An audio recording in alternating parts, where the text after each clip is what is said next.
if you are a man, you should feel ashamed and guilty because men, they hold this all-wielding power over women. Last time I checked, we don't live in a society anymore where it's powerful to put down women.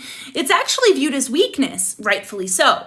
But I do live in a society, though, where it is powerful to put men down. We also live in a society where I can get mad at a man for any reason, get him alone for any period of time, and I can come out of that situation accusing him of anything I want, whether it happened or not, and he will automatically be presumed guilty. Well, it's true. Men are just inherently stronger, more patriarchal, misogynistic. Men can't complain about these sexist standards when they're the ones that created it. See, the reality is that women actually hold a lot of power. It's called soft power. See, power can really no longer only be measured by wealth and political influence. See, soft power, it disguises itself in influence, appeal, attraction, a lot of which women tend to hold, whereas when we think of wealth and political power, we often think of those CEOs as men. But see, there is a lot of power in having your husband think that the key to a happy life is doing whatever his wife tells him to.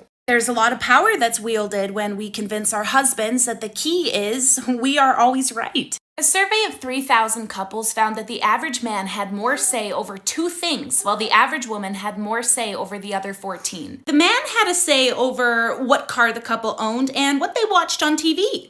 Whereas the woman, see, she had a say in bedtime for the whole family, what to buy as gifts when the couple have children, where they go on holiday, how the money is spent, what's for dinner, whether the family has a pet, what the child wear, the children's names, the temperature of the heating, the housework, when to have sex, where they live, and what they do on weekends.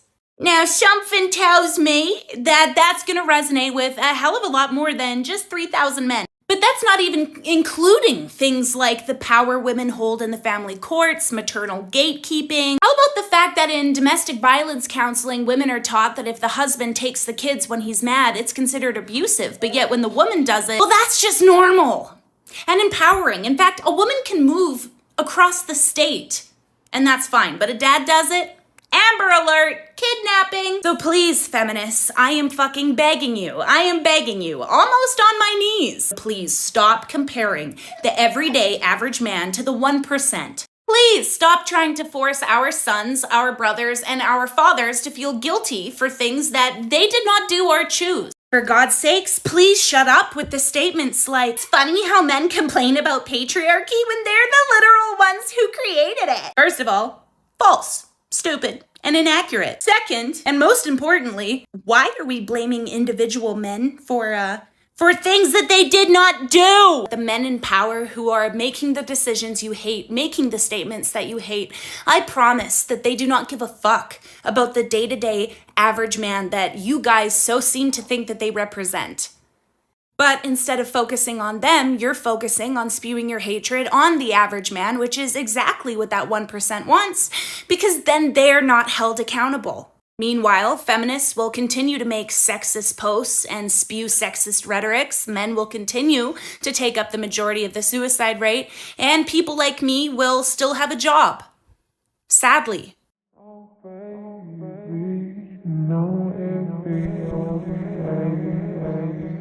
Don't gotta be oh baby, no, it'll be okay.